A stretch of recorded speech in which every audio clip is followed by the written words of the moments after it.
কলকাতা শহরে এবার বর্ষাটা পড়েছে বেশ জাঁকিয়ে। বর্ষার সময় চারিপাশের ইট পাথরের শহরটা যেন একটু একটু করে নিজেকে ভিজিয়ে দেয় স্নিগ্ধ বৃষ্টির ছোঁয়ায়। সারাটা দিন ক্লান্তভাবে বসে থাকলেও যেন সময় কেটে যায় নিজের মতোই। ওই কালো মেঘগুলি প্রতি মুহূর্তে যেন রচনা করে আকাশের মধ্যে অদ্ভুত অদ্ভুত বিস্ময়কর সব আকার আকৃতি। এখন এমনিতেও জ্যৈষ্ঠ মাস, তবে বেশ ঠান্ডা আছে বলা যায়। সকালে থেকে বৃষ্টি হচ্ছে, মৃদু মৃদু ঠান্ডা বাতাস বইছে।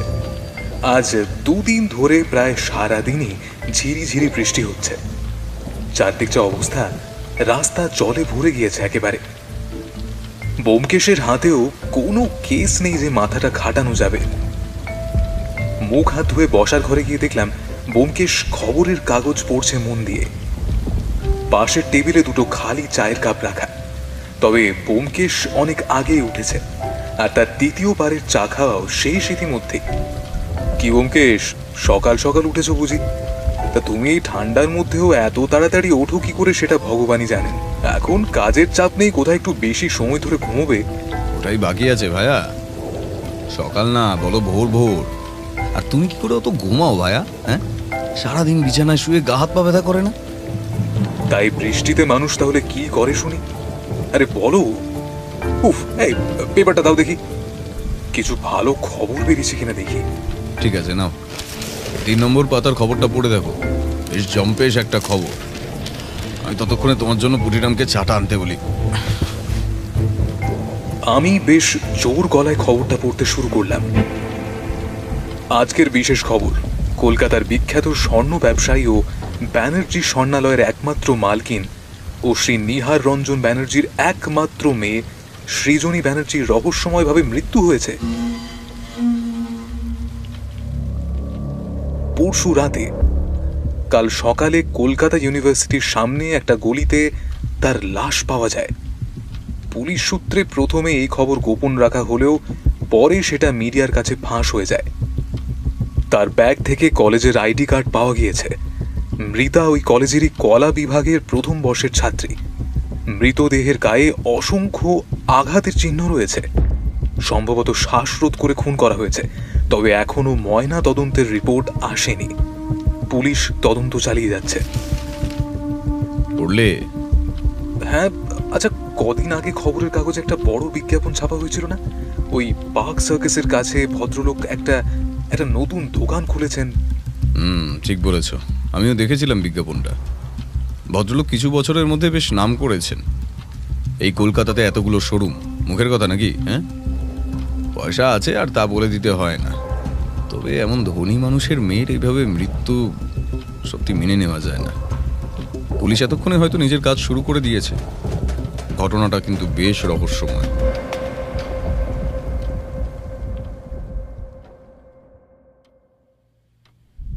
সকাল সকাল দুজনে চা জলখাবার খেয়ে নিলাম আমরা। তারপর ঘরে এসে একটা ভূতের বই নিয়ে শুয়ে পড়লাম। একটু তন্দ্রা লেগে গিয়েছিল, তবে হঠাৎই বাইরে কার যেন কথা বলার শব্দ শুনে ঘুমটা ভেঙে গেল আমার। হ্যাঁ হ্যাঁ, এটাই বাড়ি, আসুন না, ভেতরে আসুন।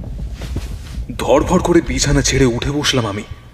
তারপর বাইরে এসে দেখলাম একজন ইন্সপেক্টর বসার ঘরে একটা চেয়ারে বসে। তুমি কি এই বেলাতেও ঘুমিয়ে পড়েছিলে নাকি? এসো বসো।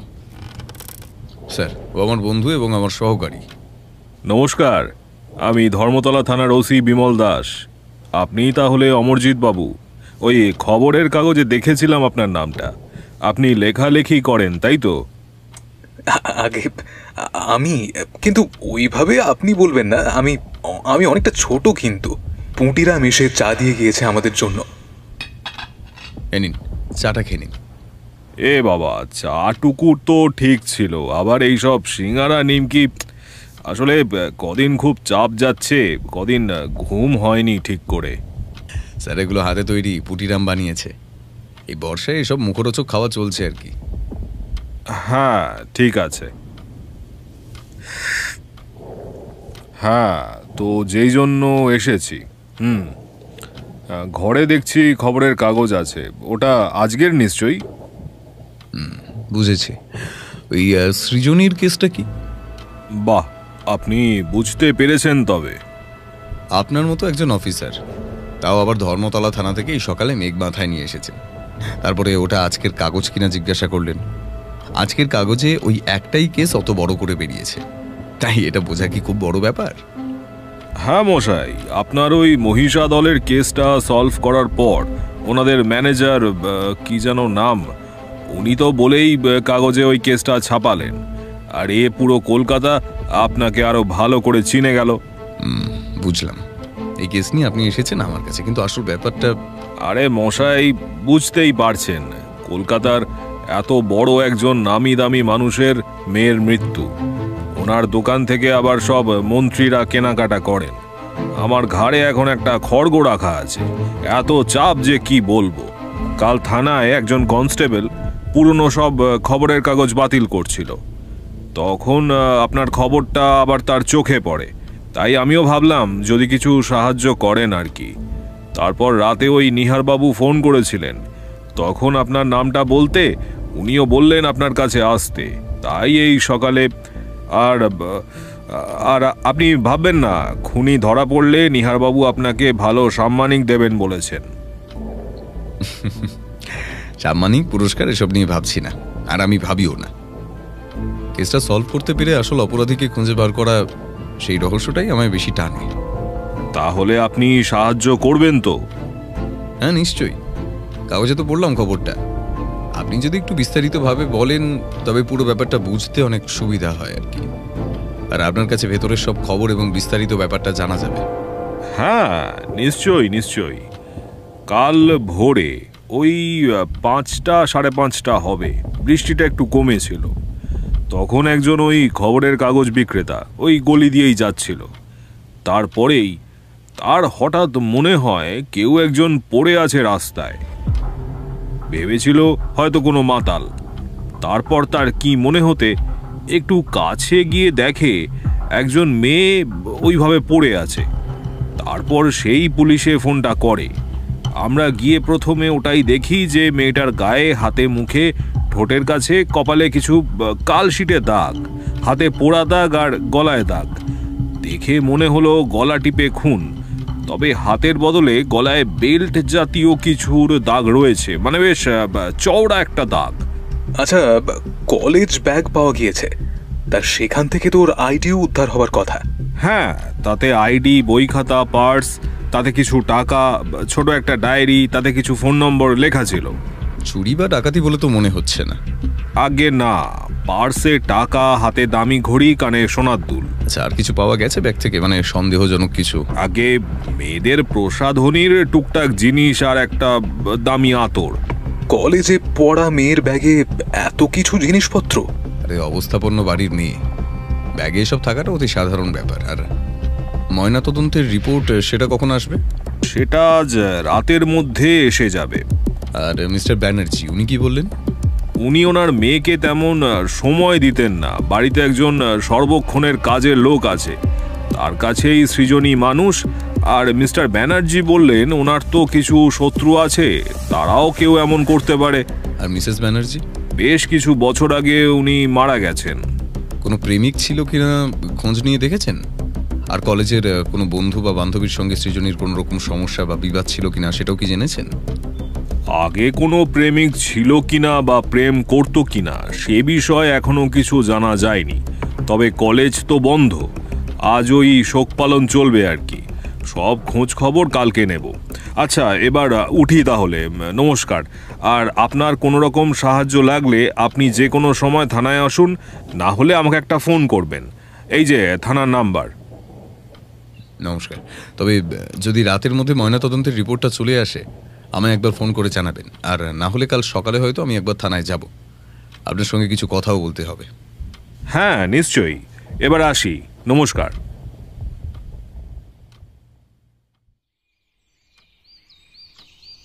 ঠিক এইভাবেই 2 দিন কেটে গিয়েছে। এর মধ্যেই ব্যোমকেশ থানায় গিয়েছিল একবার।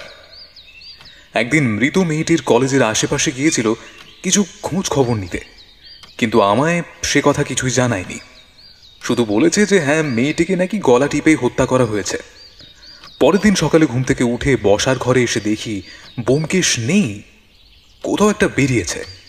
আমি পুটিরামকে জিজ্ঞেস করায় সে জানালো এই আধ ঘন্টা আগেই একটু আসছি বলে নাকি ঘর থেকে কোথাও বেরিয়ে গিয়েছে তাড়াতাড়ি করে। তবে তার আগে নাকি ওর একটা ফোন এসেছিল, হন্তদন্ত হয়ে বেরিয়ে গিয়েছে। আরও বলে গিয়েছে হয়তো একটু দেরিও হতে পারে। অগত্যা কি আর করা যাবে, চা জলখাবার নিয়ে খবরের কাগজটা খুলে বসলাম আমি।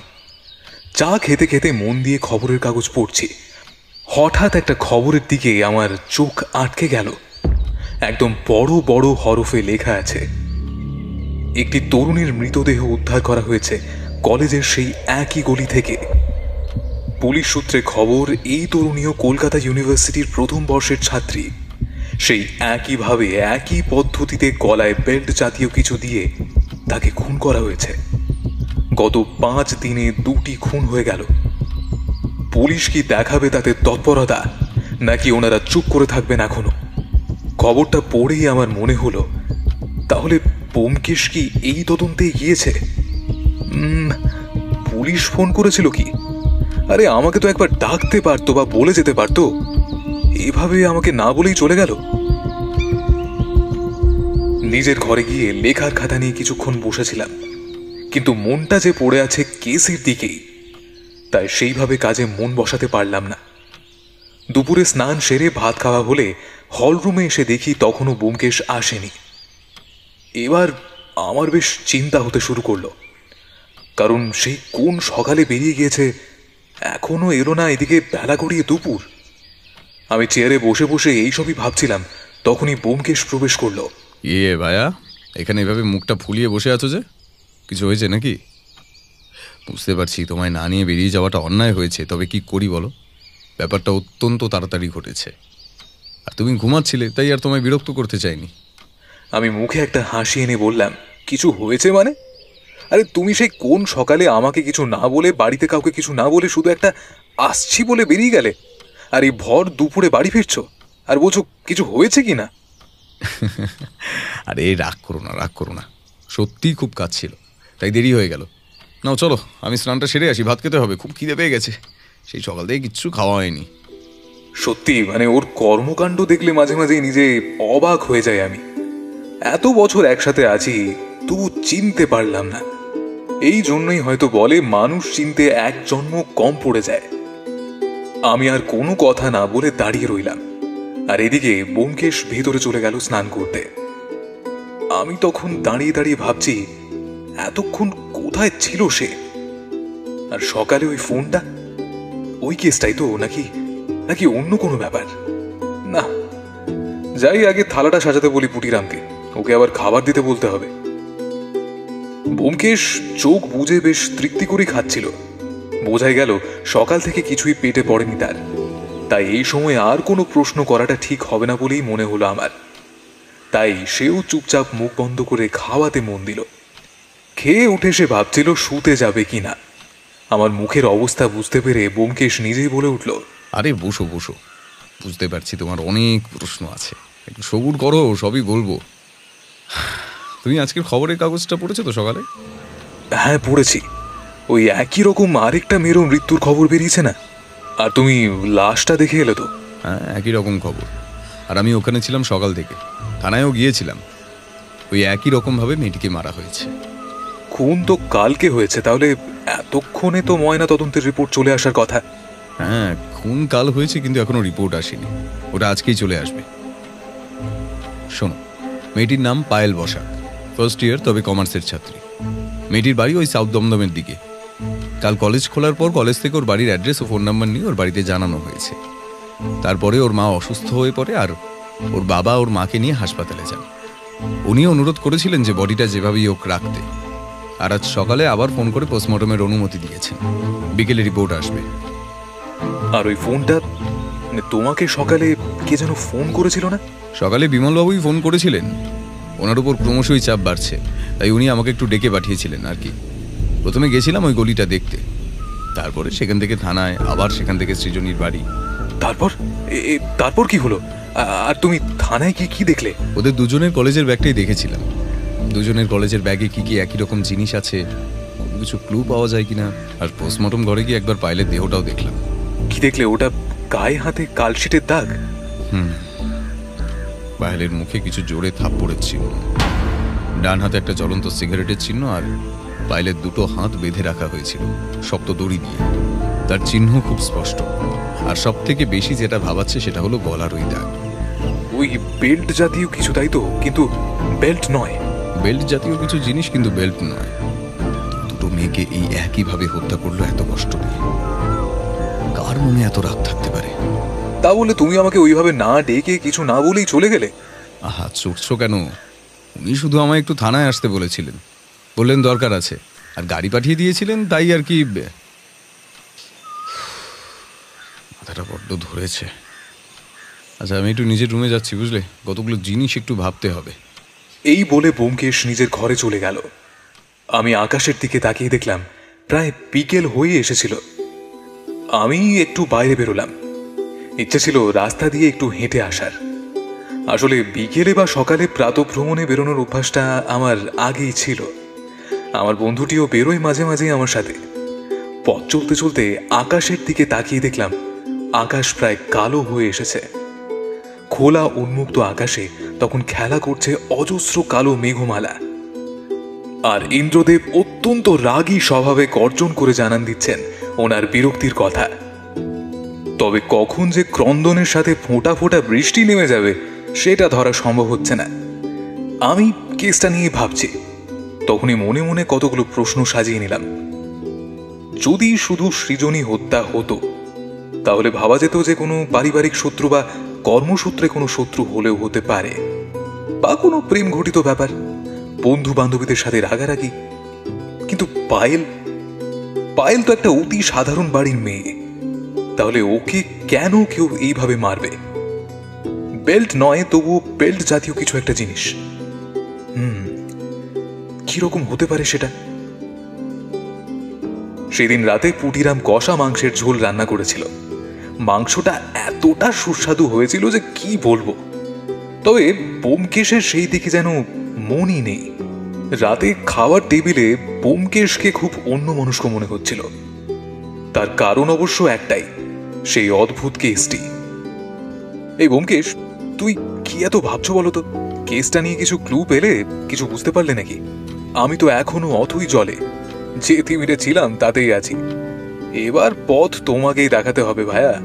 না, সেরকম কিছু ক্লু না, তবে দুটো মেয়ে আলাদা বিভাগের, তবে ত্রিকোণ প্রেমের গল্প বা অন্য কিছু। এই বলে ব্যোমকেশ চুপ করে গেল। এখন যে এর থেকে বেশি কিছু আর বলবে না সেটা বুঝতে পারলাম আমি। তবে রাতে শুতে যাওয়ার আগে ব্যোমকেশ ফোন করে কারোর সাথে যেন কথা বলছিল কিছুক্ষণ। আমার সেই রাতে ভালো ঘুম এসে যাওয়ার জন্য আর জেগে থাকতে পারিনি। রাতে ঘুমটা হলো বেশ গভীর। পরদিন সকালে ঘুম থেকে উঠে বসার ঘরে এসে দেখি ব্যোমকেশ তখন বসে চা আর সিগারেট পান করছে। দেখে মনে হলো হয়তো কোথাও বেরোবে, তাই একেবারে পরিপাটি হয়ে বসেছে। কি ভাইয়া, কোথাও কি যাবে তুমি সাত সকালে? একবার থানায় যাব, সেখান থেকে কলেজে। নাও, এবার তুমিও তৈরি হয়ে নাও। ওদিকে মনে হচ্ছে লুচি আর ঘুগনি বানিয়েছে পুটিরাম, চটপট খেয়ে বেরোতে হবে। লুচি ঘুগনি হয়েছে? আমরা দুজনেই পেছন ঘুরে দেখলাম বিমল বাবু চোখ বড় বড় করে দাঁড়িয়ে আছেন। আরে, আপনি বিমলবাবু এই সকালে? কি ব্যাপার? আমরা তো এক্ষুনি ভাবছিলাম থানায় যাব। যাকবে, আপনি এসে গিয়ে বেশ ভালোই করলেন। আসুন আসুন, ভেতরে আসুন। সে পরে যাবেন খন। বিকেলে পায়েলের বাবা মা থানায় আসবেন, আর পায়েলের পোস্টমর্টেম রিপোর্টটাও কিন্তু বিকেলে আসবে। তাই ভাবলাম একবার কলেজে যাব, আর কলেজে যাবই যখন আপনাদের সঙ্গে নিয়ে যাওয়াই ভালো, তাই না? হ্যাঁ, নিশ্চয়ই নিশ্চয়ই, খুব ভালো করেছেন। আসুন, বসুন। কলেজে তো যেতেই হবে, একবার সবার সঙ্গে কথা বলতে হবে। আর প্রিন্সিপাল উনি কখন আসবেন সেটা জেনে এসেছেন কি? কলেজে গিয়ে আমাদের মোটামুটিভাবে কিন্তু অনেকটা তথ্য উদ্ধার করতে হবে। এই সকালেই আসবেন, আমি খোঁজ নিয়েছি। বাহ বাহ, খুব ভালো করেছেন। বসুন, আমি ভেতরে গিয়ে মাকে বলছি জলখাবার দিতে। সেই দিন জল খাবার খেয়ে আমরা তিনজন বিমল বাবুর পুলিশের জিপে রওনা দিলাম। আমরা উঠতেই জিপ ছেড়ে দিল। তবে আজ বোধ করি কলকাতা শহর একটু কম ব্যস্ত, কারণ এই সময়ও মানুষের ভিড় বা ট্রাফিক একদম সাধারণ। তাই রাস্তা বেশ ফাঁকা থাকায় আমাদের পৌঁছতে বেশি সময় লাগেনি।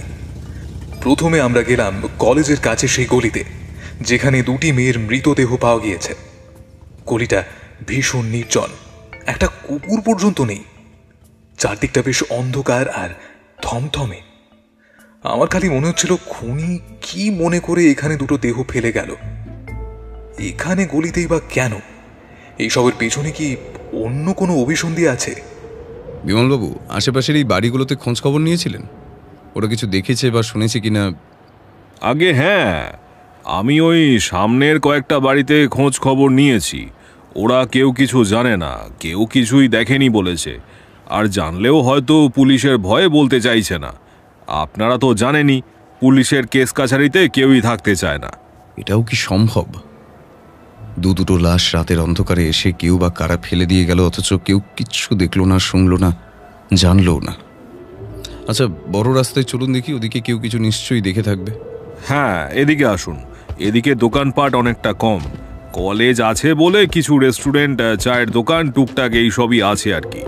সেগুলো বেশিরভাগ অনেক বেলাতেই খোলে, আবার সন্ধ্যার পর বন্ধ হয়ে যায়।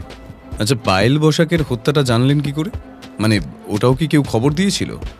একটা ভিখারি, সে নাকি এদিকে আসছিল একটু হালকা হতে, তখনই দেখতে পায়। তারপর ভোরবেলা সে একটা চায়ের দোকানে সে কথা বলতে এসে থানাতে ফোন করে। সে ভিখারি এখন কোথায়? আর চলুন তো সেই চা দোকানের সঙ্গে একটু কথা বলা যাক। ওই যে ওই দোকানটা। আর এখন সে ভিখারিকে পাবেন না, কোথায় কখন ঘুরে বেড়ায় ওরা। আচ্ছা, কলেজ গেট থেকে এটা বাম দিক, আর ডান দিকে সামনে ওটা বাস স্টপ, তাই তো? হ্যাঁ, ওই বাস স্টপে দোকান বাজার সবই আছে, ওখানেই তো বেশি ভিড়। এই যে ভাইয়া, এই 3টে চা দাও তো। এই আশেপাশের দোকানগুলোকে জিজ্ঞাসাবাদ করেছিলেন? হ্যাঁ, কাউকে বাদ দিইনি। সবাই তো রাত 8টার মধ্যে দোকান বন্ধ করে দেয়।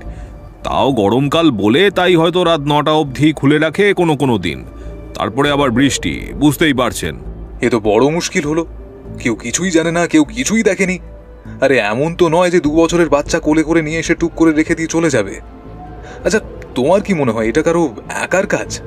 আচ্ছা, এমনটাও তো হতে পারে কিছু লোক দলবদ্ধভাবে কাজটা করেছে, মানে অন্য কোথাও হত্যা করে গাড়িতে করে এনে লাশটা এখানে ফেলে রেখে গিয়েছে। আরে ভাইয়া, সেটাও হতে পারে। আমাদের কিন্তু সমস্ত সম্ভাবনার কথা মাথায় রেখেই চলতে হবে। তারপর আমরা 3 জন চা খেতে খেতে সেই দোকানদারের সঙ্গে বেশ কিছুক্ষণ কথা বললাম। সেখান থেকে জানতে পারলাম যে রাস্তার মোড়ে একটা দোকানে ফোন আছে, ওইখান থেকে ওই ভিখিরি ফোন করেছিল। একটা ভিখিরি আছে, তার নাম রঘু। ওই দোকানের পাশেই নাকি সে ঘুমায়, আর ওর দোকানটা পাহারাও দেওয়া হয়ে যায়। সে সকাল সকাল চা বিস্কুট খেয়ে চলে যায়, তাই চেনাশোনাও হয়ে গিয়েছে। পরশু ভোরের দিকে দোকানদার দোকান খুলবে বলে যখন আসে, তখন এসে দেখে এই রঘু নাকি ভয়ে বসে কাঁপছিল। বলল ওই গলিতে নাকি একটা মেয়ে মরে পড়ে আছে।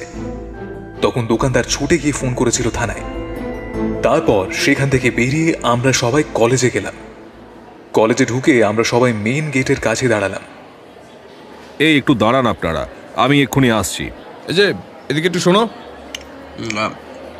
কি কি হয়েছে? আপনার নাম কি, আর কদিন কাজ করছেন এখানে? আপনি পুলিশের লোক? পুলিশের সাথে এসেছো? আমার নাম হরিপদ। আমি এখানে অনেক বছর ধরে কাজ করছি। কত বছর হলো তা বলতে পারবো না। ঠিক আছে, ঠিক আছে। আচ্ছা, তুমি জানো এই কলেজে 2 জন ছাত্রী কদিনের মধ্যে মারা গেছে? তো হ্যাঁ, জানি তো আমি। এই যে পুলিশবাবু ভেতরে গেলেন, উনি তো 2বার এসেছিলেন জিজ্ঞাসা করতে। আর আশপাশের সব লোক তো ওই একই কথা বলা বলি করছে। তুমি চিনতে ওই 2 জন মেয়েকে? মানে কিছু জানো ওদের ব্যাপারে? কত কত ছেলে মেয়ে পড়ে এখানে, সবাইকে কি চিনে রাখা যায়? তবে ওই সৃজনী দিদিমণিকে খুব ভালো করে চিনতাম। কেন, ওই দিদিমণিকে চিনে রেখেছিলে কেন? আরে আমরা দারোয়ান মানুষ, আমাদেরকে দেখে বল কত ছেলে মেয়ে খারাপ কথা বলতো, ওদের কলেজ আইডি দেখতে চাইলে গালাগালি করতো। কিন্তু দিদিমণি একদম আলাদা ছিল। সেই যে প্রথম থেকেই কাকু ভালো আছেন বলে মিষ্টি হাসি দিত, কত বড় গাড়ি করে আসতো, কত বন্ধু বান্ধব জানেন, মাঝে মাঝে আমাকে 10-20 টাকা করে দিত চা খাওয়ার জন্য। আমি যত বলতাম না দিদিমণি আমি নেব না, তুমি রাখো, তোমার খুব দরকারে লাগবে, কিন্তু সে একদম জোর করেই আমার হাতে দিয়ে দিত। আচ্ছা আচ্ছা, তা রোজ গাড়িতে যাওয়া আসা করতো? গাড়িতে আসতো, তবে কোনো কোনো দিন ফেরার সময় বাসে করে যেত, মানে বন্ধু বান্ধবদের সাথে আর কি। নাও শোনো, এবার যা যা জিজ্ঞাসা করবো ভেবেচিন্তে উত্তর দেবে কিন্তু, কেমন? 100 টাকা? বলো কি জানতে চাও? তুমি কি কিছু জানো বা কোনোদিন দেখেছো কোনো বিশেষ বন্ধু ছিল বা কোনো ছেলে বন্ধু কারো সঙ্গে ঘোরাফেরা করতো, বেশি কথা বলতো এমন কিছু? না, সেরকম কোনোদিন কারোর সাথে দেখিনি। ওই যে কটা ছেলে মেয়ে একসাথে কথা বলতো, ওই সামনে দোকানে বসে আড্ডা মারতো, ওরাই তো। কোনোদিন কাউকে কি কলেজের গেটের বাইরে দেখেছো দাঁড়িয়ে থাকতে বা দেখা করতে এসেছিল কেউ? না, দেখিনি। একটু দেরি হয়ে গেল, আপনারা ভিতরে আসুন। একটা রুমে প্রিন্সিপাল ও দুটি মেয়ের কিছু কাছের বন্ধু বান্ধবীদের ডেকেছি, চলুন। আমরা সিঁড়ি দিয়ে উপরে উঠে গেলাম। দোতলায় একটা ঘরের দরজার কাছে গিয়ে দাঁড়ালাম। ঘরে ঢুকে কোণের দিকে একটা চেয়ারে একজন মধ্যবয়স্ক মহিলা, বেশ বুদ্ধিদীপ্ত চোখ, চোখে চশমা, শাড়ি পরে আছেন। প্রিন্সিপাল রূপে ভালোই মানিয়েছে ওনাকে। আমাদের দেখে নমস্কার বলে উঠে দাঁড়ালেন। ততক্ষণে ব্যোমকেশ রুমের চারদিকটা ভালো করে দেখে নিল। এটা একটা ক্লাসরুম। দুদিকের বেঞ্চে কিছু ছেলে মেয়ে বসে আছে। কলা বিভাগ ও কমার্স বিভাগে ভাগ করে ওদের বসানো হয়েছে। নমস্কার, আমি একজন সত্যান্বেষী, ওই আপনারা যাকে গোয়েন্দাও বলে থাকেন আর কি। আর উনি আমার সহকর্মী এবং পেশায় একজন লেখক। নমস্কার, আমি অনিতা বাগচি। আসুন, আপনারা বসুন। আমি কাগজে আপনার নাম পড়েছি। তাছাড়া আপনার মতো একজন সৎ মানুষ এই সব কাজে এতটা উদ্যোগী, এটা দেখেই আমার খুব ভালো লাগছে। আরে দাঁড়িয়ে কেন, বসুন না। আপনি কি জানতে চান আমাকে নির্দ্বিধায় জিজ্ঞাসা করতে পারেন। খুনের ব্যাপারে তদন্তে যদি আমি কোনো কাজে আসতে পারি, সেটা আমার নিজেরও খুব ভালো লাগবে। যারা খুন হয়েছে, আফটার অল দুটি মেয়েই তো আমাদের কলেজেরই ছিল, সুতরাং এটা আমার কর্তব্য। আগে আপনি আমাদের দুজনকে আপনি আপনি বলবেন না। আমি বয়সে অনেকটাই ছোট, তুমি করে কথা বলতে পারেন, কোনো অসুবিধে নেই।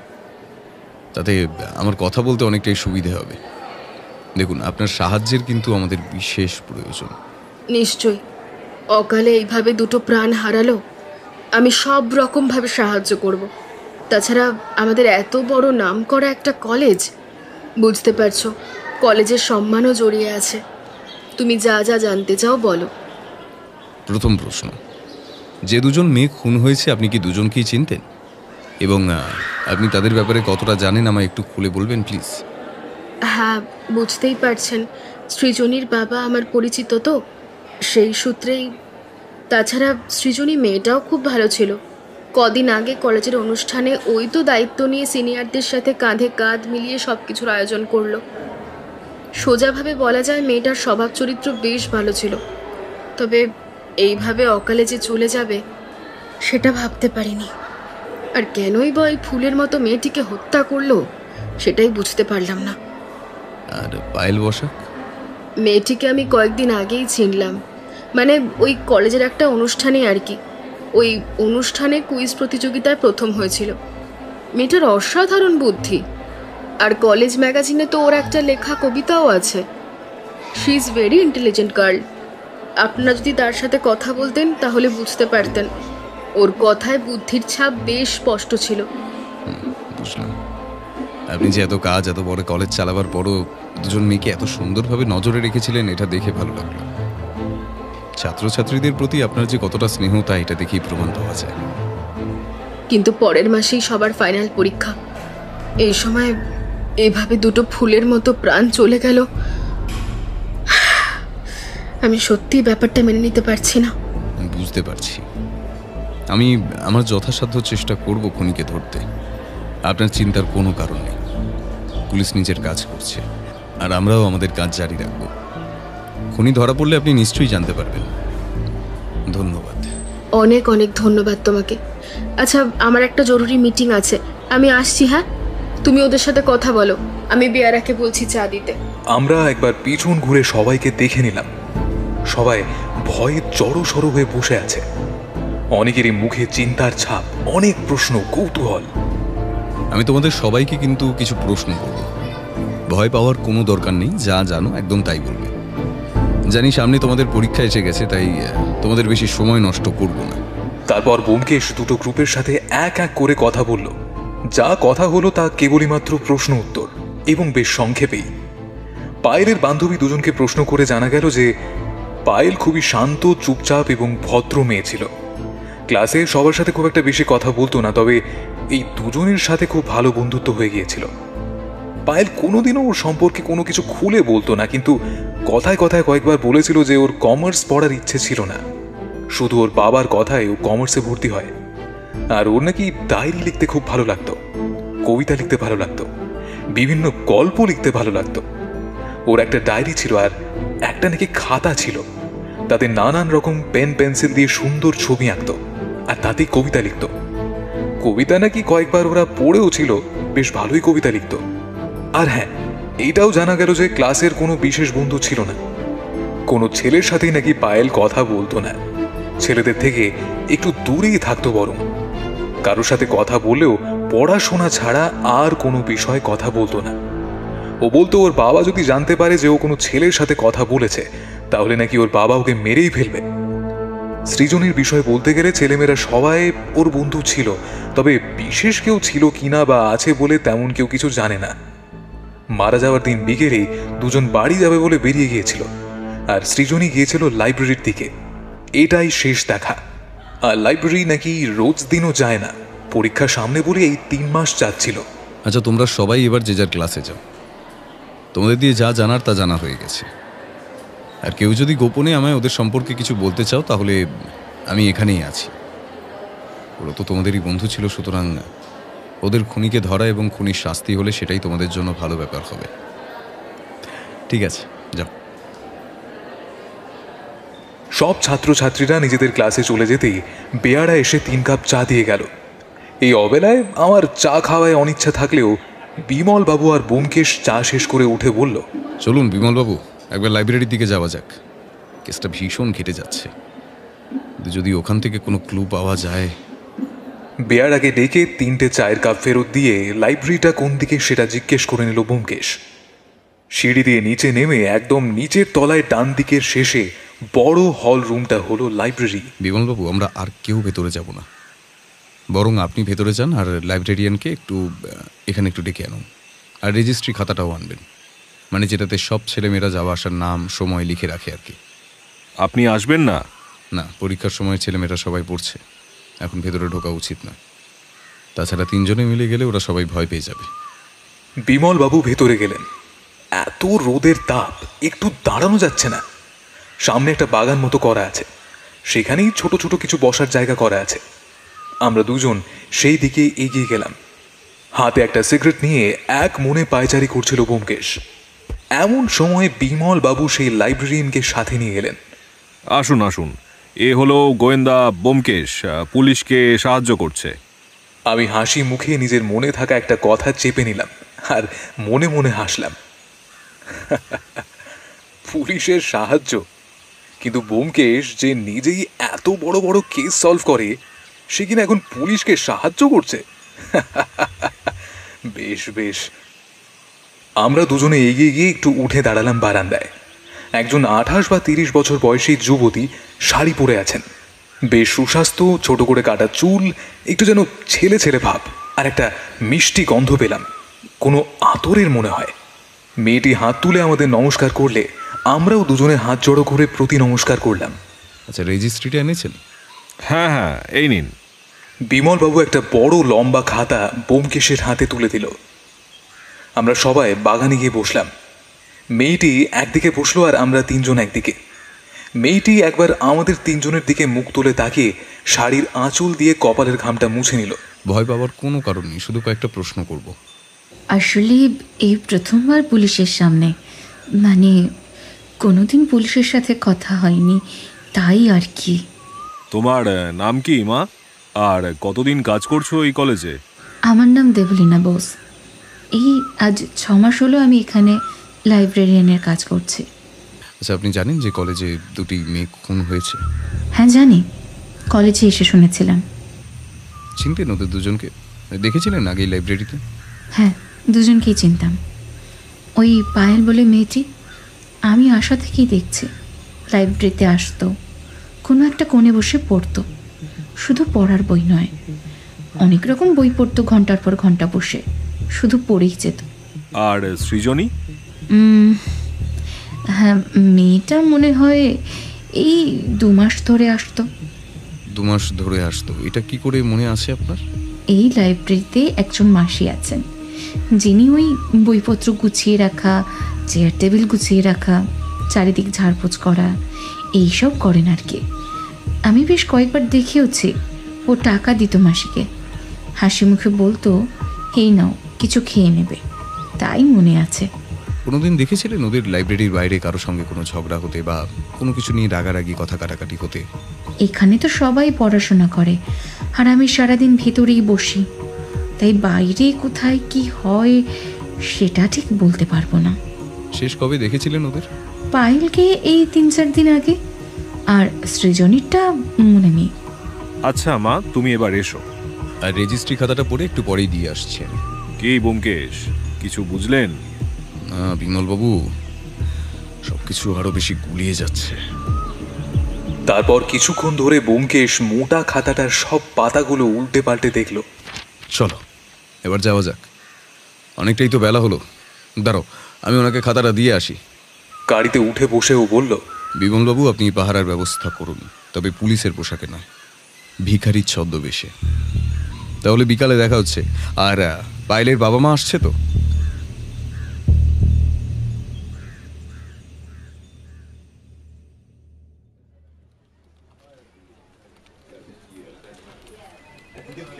বিকেলে আমরা থানায় ঢুকতেই দেখলাম বিমল বাবু চেয়ারে বসে ঢুলছেন।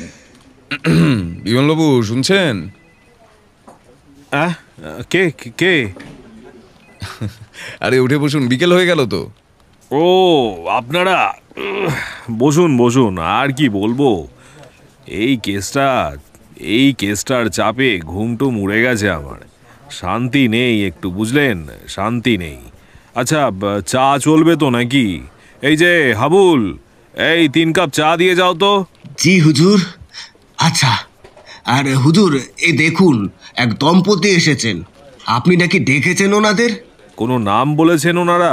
জি হুজুর, সোমনাথ বসাক দমদম থেকে এসেছেন বললেন। ওই যে পায়েল মারা গেছে তার বাবা মা। ঠিক আছে, ওনাদের ভেতরে বসাও আর কাউকে একটা 3 কাপ চা আনতে বলো। আর শোনো, ওই সৃজনী ও পায়েলের কেস ফাইল দুটো আর পোস্টমর্টেম রিপোর্টগুলো একটু এনে দাও তো। সৃজনীর ব্যাপারে আর কোনো খোঁজ খবর নিয়ে কিছু জানতে পারলেন? আপনি তো গিয়েছিলেন না ওনার বাড়িতে? আমি গিয়েছিলাম ওই ভদ্রলোকের দোকানে, আর আপনি যদি চান তাহলে আমি ভদ্রলোকের সাথে আপনার কথা বলিয়ে দেব। না, সেটার বোধহয় দরকার হবে না। সেরকম হলে ওনার দোকানে গিয়ে একবার কথা বলবো। জানেন, প্রথমে সৃজনীর দেহ পেয়ে ভেবেছিলাম বোধহয় এটা কারোর ব্যক্তিগত শত্রুতা, তাই এই হত্যা। কিন্তু দুটো হত্যা এই একই রকম দুটো কলেজের মেয়ের উপর, কার এমন রাগ হবে বলুন তো 2 দিনের গ্যাপে? একই বিভাগ হলে না হয় বোঝা যেত যে কোনো বন্ধু বা বান্ধবী পড়াশোনার আক্রমণ বা প্রেম জাতীয় কিছু থেকে করছে, কিন্তু পায়েলকে কোনোদিন কারোর সঙ্গে তেমন কথা বলতে দেখা যায়নি। সৃজনীরও সেরকম কারোর কোনো বিশেষ বন্ধু ছিল বলে জানা যায়নি। আচ্ছা বিমলবাবু, পায়েলের কলেজ ব্যাগটা কোথায়? ওটা যদি একটু দেখতাম। তখনই এক বেয়ারা এসে টেবিলে 3 কাপ চা আর বিস্কুট রেখে গেল, আর হাবিলদার এসে মোটা মোটা দুটো ফাইল এনে দিল। 2 মৃত্যু, রাত 12টা থেকে 2 নাগাদ। একইভাবে মারধর করা হয়, হাতে ধূপ ও সিগারেটের ছ্যাঁকা, কিন্তু মৃত্যু হয়েছে গলায় চামড়া জাতীয় কিছু একটা দিয়ে শ্বাসরোধ করে। দুজনেই কিন্তু কলেজ থেকে বাড়ি ফেরেনি, আর দুজনেই হালকা প্রসাধনী মেয়েদের লিপস্টিক পাউডার এসব মেখেছিল। পেটে চাও কিছু খাবারের অংশ পাওয়া গেছে। দুটো মৃত্যু আলাদা দিনে, কিন্তু খুনের ধরন এক। মেয়ে দুটো নিখোঁজ হওয়া, প্রসাধনীর ব্যবহার, সবকিছুই একই রকম। আর পায়েল কিন্তু অনেক সাধারণ বাড়ির মেয়ে ছিল, এত প্রসাধনী এইসব ব্যবহার করতো না। এই নিন স্যার ব্যাগ দুটো। ব্যাগ দুটোর মধ্যে একটা খুব দামি চামড়ার ব্যাগ আর একটা সাধারণ কলেজ ব্যাগ। ব্যোমকেশ প্রথমে সৃজনীর ব্যাগটা দেখল, তারপর পায়েলের ব্যাগটা দেখছিল। ব্যাগটা ঝাড়তেই একটা আতরের বোতল বেরোলো। আমরা 3 জনেই তো অবাক। 2টি ব্যাগই কি তার মানে এই আতরের বোতল পাওয়া গেল? ব্যোমকেশ জিজ্ঞেস করলো, বিমলবাবু, সৃজনীর ব্যাগ থেকেও একটা পারফিউম বোতল পাওয়া গেছে বলছিলেন না? হ্যাঁ, এই একই বোতল মনে হচ্ছে। এই দাঁড়ান 1 মিনিট দাঁড়ান। এই বলে উঠে গিয়ে পাশের আলমারি থেকে দুটো প্লাস্টিক বার করে দিলেন। এইটাতে সৃজনীর ব্যাগ থেকে পাওয়া সব জিনিস আছে, আর ওতেই ওই পারফিউমটা আছে। এই যে দেখুন। হ্যাঁ, আর ওই প্লাস্টিকের মধ্যে পায়েলের ব্যাগ থেকে পাওয়া সব জিনিস আছে, তবে পায়েলের ব্যাগেও ওই একই পারফিউম। তারপর ব্যোমকেশ প্রথমে পায়েলের ব্যাগ থেকে পাওয়া বোতলটা খুলে গন্ধ শুকলো, তারপর প্লাস্টিকের ভেতর থেকে সৃজনীর ব্যাগ থেকে পাওয়া বোতলটার গন্ধ শুকলো। হ্যাঁ, একই গন্ধ, দুজনের ব্যাগেই একই আতর। আর বিমলবাবু, আপনারা কেউ লক্ষ্য করেননি পায়েলের ব্যাগেও এই একই শিশি আছে বলে? হ্যাঁ, মানে এটা কি করে যেন মিস হয়ে গেছে। ফাইলে তো কোথাও লেখা নেই এই বোতলটার কথা। ভায়া, এই গন্ধটা কেমন যেন একটু। এত বড় একটা ক্লু আপনারা মিস করলেন কিভাবে বলুন তো? হ্যাঁ, যাই হোক, তার মানে এরা দুজন দুজনকে হয়তো চিনত, নয়তো কেউ এদের দুজনকে গিফট করেছিল একই জিনিস। না হলে এরা দুজন একই সঙ্গে এই একই পারফিউম কিনেছিল, আর সেটাও না হলে খুনি এদের দুজনকে দিয়ে থাকতেই পারে, তাই না? একদম ঠিক বলেছো বন্ধু। আর দেখে মনে হচ্ছে এটা কোনো দামি আতর। পায়েল একটা সাধারণ মধ্যবিত্ত বাড়ির মেয়ে, ওর পক্ষে এত দামি একটা আতর কিনে এইভাবে ব্যাগে রেখে দেওয়াটা সম্ভব নয়। এরই মধ্যে বাইরে শোনা গেল মৃত পায়েল বলে মেয়েটির মা বাবা সেখানে এসে কান্নাকাটি করছে। বিমলবাবু ওনাকে ভেতরে আসতে বললেন। হাবিলদার, হাবিলদার, এই ভেতরে নিয়ে আসো, যাও। আমরা দুজন চেয়ার থেকে উঠে পড়লাম। দুজনেই ঘরে এলো। দেখে বোঝাই যাচ্ছে মহিলা খুব অসুস্থ, বিধ্বস্ত, কেঁদে কেঁদে চোখ মুখ ফুলে গিয়েছে, কিন্তু ভদ্রলোক অনেকটা শক্ত করে রেখেছে নিজেকে। বসুন আপনারা। আর ওরা দুজন গোয়েন্দা, এই কেসটাতে আমাদের সাহায্য করছে সব রকম ভাবেই। উভয় পক্ষই নমস্কার বিনিময় করলাম। তুমি তো সেই গোয়েন্দা ব্যোমকেশ, কাগজে কয়েকদিন আগে তোমার নাম বেরিয়েছিল না? আমি দেখেছিলাম। আমার নাম সোমনাথ বসাক, আর ইনি রূপা বসাক। বাবা, তুমি তো অনেক বড় গোয়েন্দা। জানো, আমার মেয়েটা কত ভালো ছিল, চুপচাপ, শান্ত, পড়াশোনায় ভীষণ আগ্রহ ছিল। এইভাবে অকালে চলে গেল। পারবে না তুমি? হ্যাঁ, পারবে না তুমি আমার মেয়ে খুনিকে খুঁজে দিতে? বলো, পারবে না? আমরা সবাই সেই চেষ্টাই করছি। কাকিমা, আপনি একটু শান্ত হন, একটু জল খান। এই নিন, জল খান। আচ্ছা, এই কদিন আপনাদের মেয়ের মধ্যে কোনো পরিবর্তন দেখেছিলেন কি? মানে কোনো রকম ভয় বা কোনো চিন্তা, কোনো কিছু? আসলে সামনে পরীক্ষা ছিল তো, তাই মেয়েটা একটু চিন্তায় ছিল। তবে এই মাসখানেক হলো আগের থেকে যেন একটু বেশি হাসি খুশি থাকতো। আমি জানতে চেয়েছিলাম কি হয়েছে, বলতো কিছুই না। ছোট থেকেই চুপচাপ, কোনোদিনও খুলে কিছু বলতো না। ঠিক আছে, আপনারা এখন আসুন। সত্যিই আমি দুঃখিত। আমার জানা নেই আমি আপনাদের ঠিক মানে কি বলে সান্ত্বনা দেব। দুজনে ধীর পায়ে উঠে চলে গেল। বিমলবাবু, আপনি খোঁজ পাঠান এই যে দামে আতরটা, এটা কোথায় পাওয়া যায়, আর গত কদিনে কে কে কিনেছে। কাজটা যত তাড়াতাড়ি হয় করুন। আচ্ছা, পায়েলের কোনো ডায়েরি বা কিছু পাওয়া গেছে? হ্যাঁ, আমি এক্ষুনি লোক পাঠিয়ে দিচ্ছি। আমি চেষ্টা করব আজ বিকালের মধ্যেই আপনাকে এটা জানানোর। আর পায়েলের ওই ডায়েরিটা ব্যাগের মধ্যে ছিল, আমি দেখছি ওটা কোথায় পাওয়া যায়।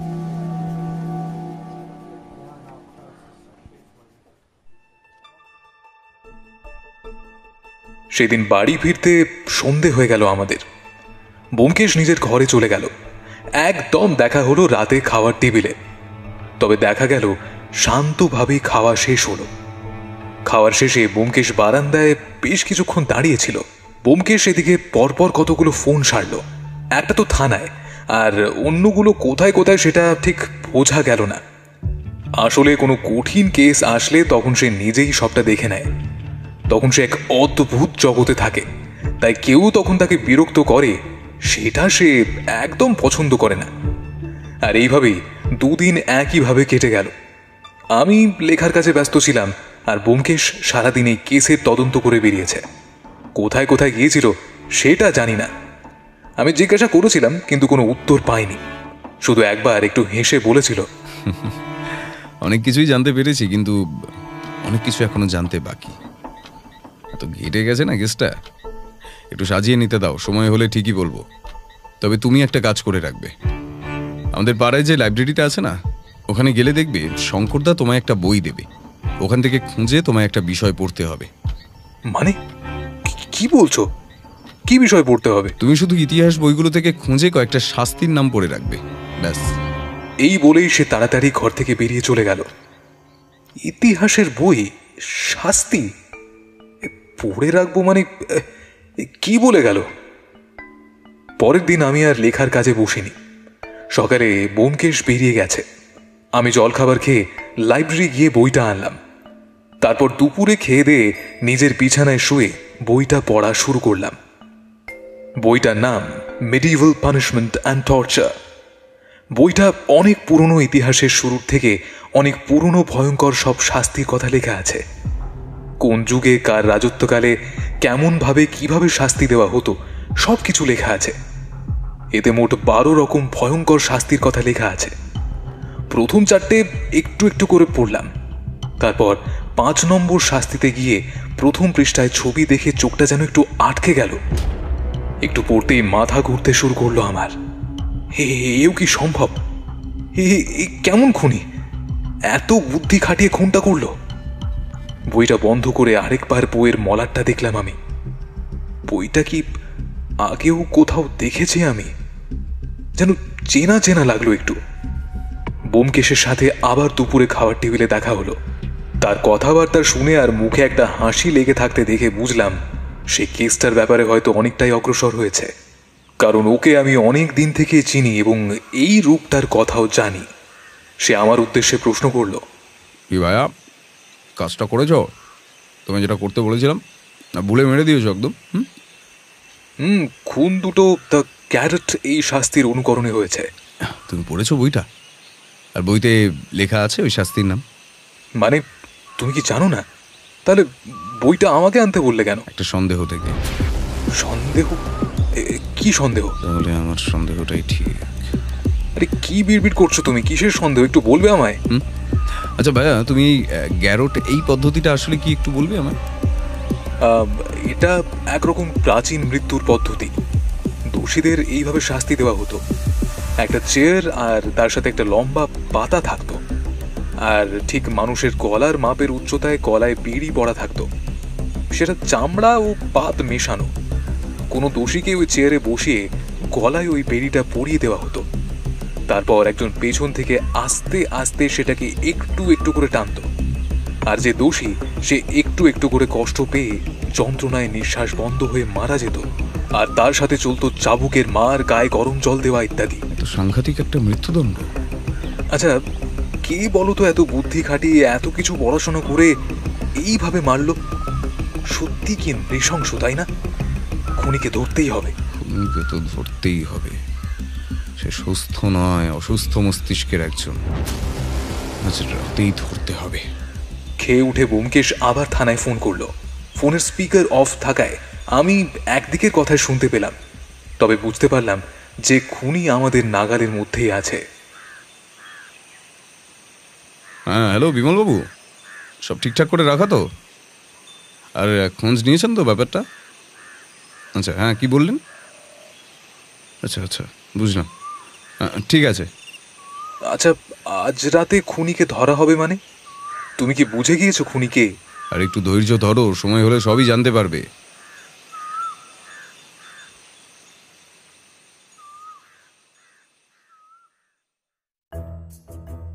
বিকেল 5টায় আমরা বেরিয়ে গেলাম। আজ আমরা নিজেদের বেশে নয়, ভিখারির ছদ্মবেশ ধরে। ছদ্মবেশ নেওয়ার কারণটা অবশ্য কি সেটা আমি জানি না। এটার প্রয়োজন হবে কিনা তাও ঠাউর করতে পারছিলাম না। তবে ব্যোমকেশের সাথে এইরকম অভিযানে যোগ দিতে বেশ ভালোই লাগে। অদ্ভুত অদ্ভুত অভিজ্ঞতার সাক্ষী হই আমি প্রতিবার। তবে সত্যি বলতে আমি কিন্তু অথই চলে। কি হচ্ছে না হচ্ছে কিছুই বুঝলাম না। প্রথমে গেলাম কলেজের পেছনে সেই ছোট্ট একটা গেটের কাছে। লাইব্রেরির পাশেই যে বাগানটা ছিল, আমরা সেই দিনই লক্ষ্য করেছিলাম বাগানের কাছে ছোট মতো একটা গেট আছে, যেটা সচরাচর সবার চোখে পড়বে না। ওই গেট থেকে একটু দূরে আমরা বসলাম। দেখলাম আশেপাশে আরো কিছু ভিখারি আছে। আমাদের সবাই চোখ বড় বড় করে দেখছে। নিশ্চয়ই ভাবছে আমাদের জায়গায় নতুন কেউ এলো নাকি। ভিখারিগুলোর মুখের অবস্থা দেখে একটু হাসি পেল বটে, কিন্তু ওদের করুণ অবস্থার কথা ভেবে নিজেকে সামলে নিলাম। কিছুক্ষণ পর একজনকে দেখলাম মুখে কিছু একটা ঢাকা দিয়ে সেই দরজা থেকে বেরোলো। রাস্তার এদিক ওদিক ঘুরে সেই গলি যেখানে দুটি মৃতদেহ পাওয়া গিয়েছিল সেখানে ঢুকলো। একবার থমকে দাঁড়িয়ে পেছনে দেখে নিল, তারপর সামনের দিকে একটা ঘরের মধ্যে ঢুকে গেল। আমরা একটু দূরত্ব রেখেই সেই ব্যক্তির পিছু নিলাম, আর ওদের পেছন পেছন আরো দুজন লোক মানে ভিখারি পিছু নিল। ব্যোমকেশ আস্তে আস্তে ফিসফিস করে বলল, কি বিমলবাবু, আপনি তৈরি তো? আপনার সব লোক তৈরি তো? আমাদের কিন্তু প্রতিটা মুহূর্তে প্রস্তুত থাকতে হবে। এখানে যা খুশি তাই করতে পারে। এখানে আমরা একটি খুনির পেছনে এসেছি, সেটা ভুলে গেলে কিন্তু চলবে না। আমি অবাক হয়ে গেলাম, এই ভিখারির ছদ্মবেশে লোকটা বিমল বাবু। কিন্তু মুখে কিছু বললাম না সেই মুহূর্তে, চুপ করেই রইলাম। তারপর ওরা সেই বাড়ির দরজায় গিয়ে টোকা দিল। একজন অতি বৃদ্ধ মতো লোক ঘর খুলে দিল। বিমল বাবু সামনে এগিয়ে গিয়ে তার আইডি কার্ডটা দেখিয়ে জিজ্ঞাসা করলো এই মাত্র যে ঘরে ঢুকলো তার কথা। বৃদ্ধ লোকটি মুখে কোনো কথা না বলে আঙ্গুল তুলে ওপরের দিকে দেখিয়ে দিলেন। সিঁড়ি দিয়ে ওপরে উঠতেই দেখা গেল একটাই দরজা, তার মানে খুনি এই ঘরে ঢুকেছে। আমরা সবাই দরজা ধাক্কা দিতে শুরু করলাম। আমার মনে তখন খেলা করছে হাজারো প্রশ্নের ভিড়। দরজা খোলো, দরজা খোলো বলছি। আর লুকিয়ে লাভ নেই, আপনাকে কিন্তু চারিদিক থেকে পুলিশ ঘিরে ফেলেছে। দরজাটা খুলুন, বেরিয়ে আসুন। আপনার কাছে এখন একটাই পথ খোলা আছে, পুলিশের কাছে আত্মসমর্পণ করা। আমাদের বিশ্বাস আপনি আমাদের নিরাশ করবেন না, আর ভুল কিছু পদক্ষেপও নেবেন না। দরজাটা না খুললে এবার কিন্তু আমরা দরজাটা ভাঙতে বাধ্য হব। বিমলবাবু, আমার ভালো লাগছে না, কিন্তু মনে হচ্ছে দরজাটা ভাঙতেই হবে। বেশি সময় নষ্ট করার মতো সময় কিন্তু আমাদের হাতে নেই। দরজাটা গায়ের জোরে ভেঙে ফেলতে হবে। আরো জোরে ঠেলুন, চেষ্টা করুন। এবার আমরা সবাই ভেতরে প্রবেশ করে এক ভয়ঙ্কর দৃশ্য দেখলাম, যেটা দেখার জন্য আমরা কেউই প্রস্তুত ছিলাম না। পুরো ঘরটা আতরের গন্ধতে ভরে গিয়েছে। খুনি সেই কেরোটের চেয়ারে বসে, ঘরে একটা হালকা হলুদ আলো জ্বলছে, আর খুনি সে নিজের ডান হাত দিয়ে পেছন দিকের সেই পট্টিটা পেছন থেকে টেনে ধরে আছে। ব্যোমকেশ ছুটে কাছে গেল, তখনও তার শ্বাস চলছে, তবে দেখে বোঝাই গেল অবস্থা খুব একটা ভালো নয়। এটা আপনি কেন করলেন? আমি জানি আপনার মনের প্রকৃত অবস্থাটা কি। আপনি চাইলে সরকার আপনাকে অনেক সাহায্য করবে, একটা সুস্থ স্বাভাবিক জীবনে বাঁচতে পারবেন আপনি। মাফ করবেন, মারতে চাইনি আমি ওদের। বিশ্বাস করুন, ওদের ওদের আমি ভালোবেসেছিলাম। সত্যি সত্যিই ভালোবাসতাম আমি ওদের।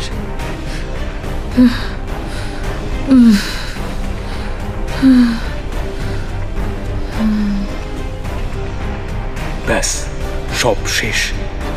দেবলীনার দেহটা এড়িয়ে পড়ল ব্যোমকেশের কোলে, আর বিছানায় পড়ে দুটো ডায়েরি, সৃজনী ও পায়েলে, যে ডায়েরি দুটো এতদিন বিমল বাবুও সে খুঁজে চলেছিল।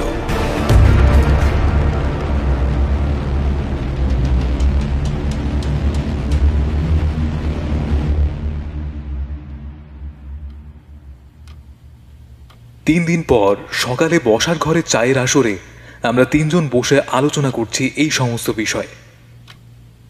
আচ্ছা ব্যোমকেশ, ব্যাপার কি তোমার বলো তো? এই 3 দিন তো মৌনব্রত করেই কাটালে, তা কি ছিল ওই ডায়েরি দুটোতে? আর তুমি ওই লাইব্রেরিয়ান দেবলীনাকে ধরলেই বা কি করে? তুমি বুঝলে কি করে যে ওই খুনি? আরে বলো। আরে এবার আর ধৈর্য ধরছে না ভায়া। কেসটা বেশ জটিল ছিল, তার থেকেও বড় কথা খুব মর্মান্তিক মানসিক দুর্ঘটনা। তুমি একদিন সময় করে ডায়েরিগুলো পড়ো, খুব মন দিয়ে পড়বে, কিন্তু কোনোদিন কাউকে কোনো কিচ্ছু জানতে দিও না বা বলো না। পরে পড়িয়ে দিও ওই ডায়েরি দুটো। আর হত্যাকারীকে কি করে ধরলাম সেটাও বলবো, একটু অপেক্ষা করো। বিমলবাবু আসছেন। কিছুক্ষণ পরেই বিমল বাবু এলেন। 3 কাপ চা এলো। ব্যোমকেশ সিগারেটটা ধরেই শুরু করলো। বিমলবাবু, কেমন আছেন আপনি? বেশ নামটা তো হলো আপনার। নাম হলো কিনা জানি না ভাই, তবে হ্যাঁ, সাসপেন্ড হতে হতে বেঁচে গেলাম, তাও আপনার দয়ায়। এ যাত্রায় আপনি আমাকে বাঁচালেন। তবে কমিশনার সাহেবকে কিন্তু আমি আপনার কথা বলেছি। নিহারবাবুও আপনার কথা জানেন, উনি আপনাকে বিশেষভাবে পুরস্কৃত করতে চান। পুরস্কারের আশা তো নেই আমার। আর এই কেসটা সলভ হওয়ার পর তো আর ওই আশা নেই। আর সে বলতে, এত বছরে এমন একটা কেস দেখিনি, স্বপ্নেও ভাবিনি ওই দিন রাত্রে এমন একটা দৃশ্য দেখব। আর লাশ বের করে আনার সময় আমি ভিড়মি খাবো। হ্যাঁ, সেদিন রাতে দেবলীনার ওই রকম মৃত্যু দেখে কিছুক্ষণের জন্য বিমলবাবু মাথা ঘুরিয়ে দড়াম করে পড়ে গিয়েছিলেন। এই তুমি আর দেরি করো না, অনেক অপেক্ষা করেছি। চেষ্টা সত্যি জটিল ছিল। প্রথমে তো সবকিছু এলোমেলোই হয়ে গিয়েছিল। তবে আমার প্রথম সন্দেহ হলো, দুদিন ছেড়ে দুটো মৃতদেহ ওই একই গলিতে ওইভাবে ফেলে যাওয়া চারটিখানি কথা নয়। কেউ বা কারা গাড়িতে করে হোক, যেভাবেই হোক ওখানে ফেলে দিয়ে গেছে। অথচ একটা ভিখারিও দেখলো না, একটা কুকুরও চিৎকার করলো না, গলিতেও কেউ দেখলো না, কোনো যাত্রীও না, রিক্সা না, কেউ না। সত্যি ব্যাপারটা অদ্ভুত, তাই না? তখন একটু মনে হয়েছিল হয়তো গলিতে বা গলির একদম পাশে কেউ আটকা করেছে। তখন একটা হালকা আতরের গন্ধ ছিল, সেটা অবশ্য কিছু সেকেন্ডের জন্য। গন্ধটা নাকে এসেই যায়, কিন্তু এই গন্ধ আগে কখনো পাইনি। তাই গন্ধটা কিছুদিনের জন্য হলেও মাথার মধ্যে রয়ে গিয়েছিল। তুমিও তো গন্ধটা পেয়ে, তাই না ভাইয়া? হ্যাঁ, আমারও একটু অন্যরকম আর অদ্ভুত লেগেছিল বটে, এমন সুন্দর অথচ তীব্র গন্ধ। তারপর যখন থানায় গিয়ে দুজনের ব্যাগে ওই সেন্টের বোতলটা পেলাম আর গন্ধটা নিলাম, তখন খুব চেনা চেনা লেগেছিল, কিন্তু মনে করতে পারিনি। তারপরে তদন্ত করতে করতে এটাও জানতে পারি যে একমাত্র দেবলীনাই যে কলেজের কাছে থাকে। পরে রেজিস্টার ঘেঁটে দেখতে পাই ওর বাড়ির অ্যাড্রেসটা। তখনই মাথায় আসে, হ্যাঁ, ওই সেন্টের গন্ধটা। তখন সন্দেহ আরো দৃঢ় হয়, কিন্তু তবুও অনেক প্রশ্ন ছিল। আরো একটা সন্দেহের কারণ হলো, সেদিন শাড়ি দিয়ে দেবলীনা তার মাথার ঘাম মোছার সময় গলার কাছে আঁচল টানতেই দেখেছিলাম ও যেন একটু চোখটা বন্ধ করেছিল। তখনই লক্ষ্য করেছিলাম একটা লম্বা আঁচড়ের দাগ। তখন মনে হয়েছিল আঁচলটা ওই আঁচড়ের কাছে লাগতেই ওর একটু জ্বালা করেছিল। পরে যখন সবকিছু আস্তে আস্তে মিলে যাচ্ছিল, তখন মনে হয়েছিল সেদিনের ওই আঁচড়টা হয়তো স্বাভাবিক নয়। আর লাইব্রেরির রেজিস্ট্রি ঘেঁটে কি দেখেছিলাম জানো? কি? পায়েল ও সৃজনী দুজনেরই মৃত্যুর দিনের লাইব্রেরিতে ঢোকার এন্ট্রি ছিল, কিন্তু বাইরে আসার কোনো এন্ট্রি ছিল না। মানে বেরিয়ে আসার কোনো সময় কিন্তু ওখানে লেখা ছিল না। আর ওদেরও কোনো সিগনেচার ছিল না। অর্থাৎ লাইব্রেরি ছিল ওদের শেষ গন্তব্য। সেখান থেকেই কলেজ গেটের বাইরে যেতে বা বাস স্টপে বাসে উঠতে বাকি আর কেউ দেখেনি। তারপর বিমলবাবু উনি খোঁজ খবর নিয়ে বলেছিলেন, এই কিছুদিন আগেই একটি ছেলে 3টি আতর কিনেছে, তবে তার চালচলন আর গলাটা বেশ মেয়েদের মতো। আর একটা খটকা হলো, রেজিস্ট্রি খাতাটা যখন আমি ফেরত দিতে যাই সেদিন দেখলাম দেবলীনার বসার টেবিলে একটা বই খোলা ছিল। আমাকে দেখেই সেটা বন্ধ করে উঠে দাঁড়িয়েছিল। তখনই এক ছিলতে বইয়ের মলাটটা দেখেছিলাম। রাতে লাইব্রেরিতে ফোন করে জানলাম এরকম কোনো বই আছে নাকি। তারপর তো তোমাকে এনে ওটা পড়তে বললাম, ওটার বিষয়বস্তু। আর তুমি বলার পরই সন্দেহটা অনেকটাই পরিষ্কার হলো। তবু একটা খটকা ছিল, মোটিভটা কি? বারবার মনে হচ্ছিল কেন দেবলীনা খুনি, কিন্তু সেসব বই পড়বে কেন? তারপরে বিমলবাবুকে বলে লোক পাঠিয়ে এই দেবলীনা সম্পর্কে খোঁজ খবর নিতে পাঠালাম। কলেজ থেকে ওর আসল বাড়ি, ঠিকানা, পরিচয় সবকিছু নিয়ে লোক পাঠালাম। এটাও জানলাম পায়েল ও সৃজনীর সঙ্গে ওর বেশ ভাব হয়ে গিয়েছিল। লাইব্রেরি থেকে সবাই চলে গেলেও ওরা বসে গল্প করত, তবে একসঙ্গে নয়, এক একদিন এক একজনের সঙ্গে। পায়েলকে নাকি দেবলীনার সঙ্গে 2বার ঘনিষ্ঠ মুহূর্তে দেখাও গিয়েছে। আর এগুলো জানতে পারি ওই যে কাজের মাসি, ওনার কাছ থেকে।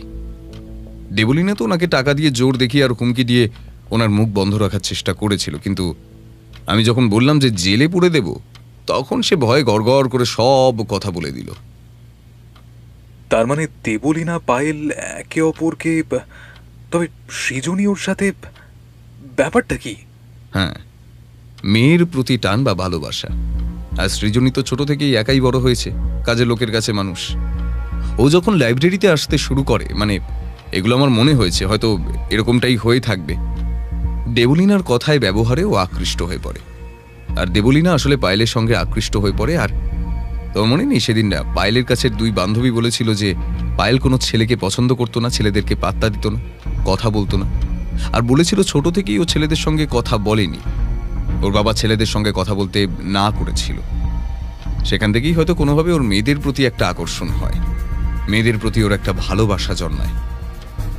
তবে দেবলীনা ওর কেন হঠাৎ করে মেয়েদের প্রতি, মানে বিমলবাবু খোঁজ নিয়ে দেখেছে, তার মাথায় গন্ডগোল ছিল, মানে ছোট থেকে অনেক বছর ধরে নাকি ও সাইকিয়াট্রিক ট্রিটমেন্ট হয়েছে, আবার ওর নামে একটা পুলিশ কেসও আছে, একজন মেয়েকেও হত্যা করেছিল।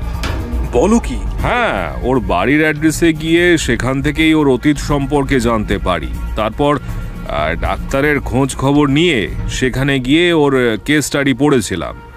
ছোটবেলায় ওর জেঠুর দুই মেয়ে ছিল যারা কলেজে পড়তো, সম্ভবত ইতিহাসের কোনো কিছু নিয়ে পড়াশুনো করছিল। আর হয়তো গ্যারাটে যেইভাবে হত্যার কথা উল্লেখ আছে, ওই পদ্ধতিটার সাথে কোনো না কোনোভাবে তার দিদিরও লিঙ্ক ছিল, হয়তো পড়াশোনার জন্যই। সেই দিদি নাকি সবসময় ওই আতরটি ব্যবহার করত। যখনই দেবলীনা ওর জেঠুর বাড়িতে যেত, তার দুই দিদির সাথে খেলা করত, আর দুই দিদি তাকে ওইভাবে চেয়ারে বসিয়ে গায়ে আতর মাখিয়ে বিভিন্ন রকমভাবে শারীরিক ও মানসিক নির্যাতন করত। সেখান থেকেই ও একটু অন্যরকম হয়ে গিয়েছিল। তারপর একদিন হঠাৎ সে বড় দিদিকে হত্যা করে। তার রুমে ওই চেয়ার জাতীয় কিছু একটা পাওয়া গিয়েছিল, আর ঘরে একটা দামি সেন্টের বোতল ভাঙা ছড়ানো ছিল। পরে জানা যায় যে দেবলীনাই নাকি খুনটা করে, কিন্তু তখন তার কম বয়স ছিল।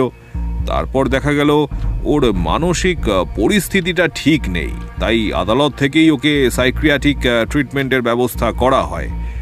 সেখানেই ও সব কিছু সত্যি কথা বলে। কিছু বছর পর জেল থেকে ছাড়াও পেয়ে যায়, স্বাভাবিক জীবনে ফিরে আসার চেষ্টা করে, পড়াশুনো করে অনেক ভালো রেজাল্ট করে।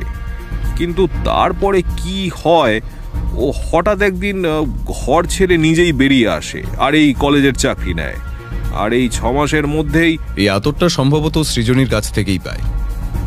সৃজনীর ঘরেও তো খোঁজ নিয়ে দেখা গেছে, তার রুম থেকে অনেক দামি দামি পারফিউমের বোতল পাওয়া গেছে।